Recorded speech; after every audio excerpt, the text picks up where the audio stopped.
Okay, now we're going to simplify numbers when they have rational exponents, meaning that the exponents to a number, say we had 9 to like 7.5, something like that. That's what we're talking about, that the exponent itself is a rational number, meaning it's expressed as a fraction.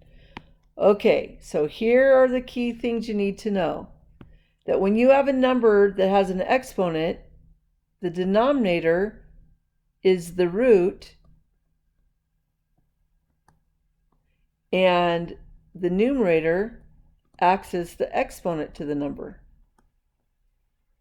So in this case right here, I'm going to put 8 under the radical. 3 is now the index to the radical. 5 is the index for the exponent. The way that I have it expressed here, so I could also write this as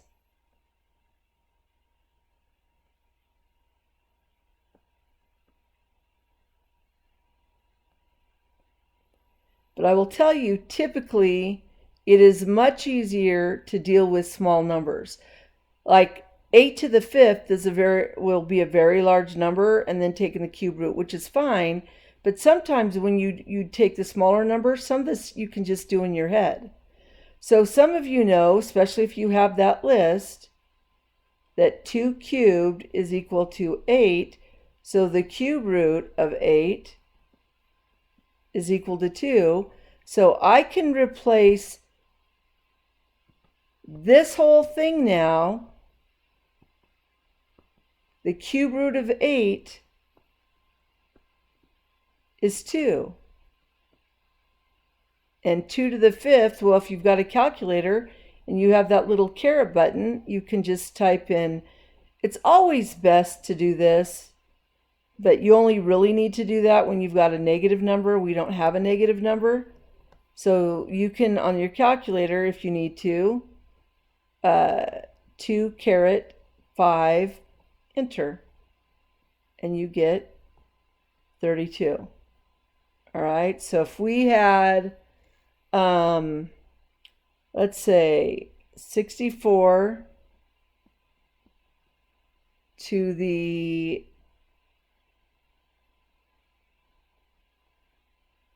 7/3.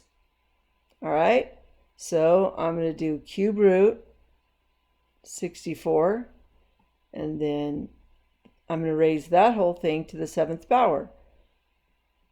Well, on your calculator, if you want to find most of the time it looks like this. You'll type the 3, and on a T130 Roman numeral 2 calculator S, looks something like that with a dash right there. You're going to depress 3, then you're going to hit the second button,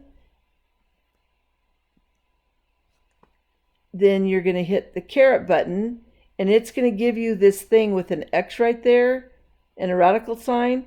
That 3 is the X. That's why you typed a 3 to begin with. So 3, second caret, and your screen now looks like this. And now you can type in 64, enter, and you're going to get 4. So now we can take this whole thing and we can replace it right there with a 4. And now in your calculator, you've got a 4, just hit the caret button, type 7, enter. So I'll do that now.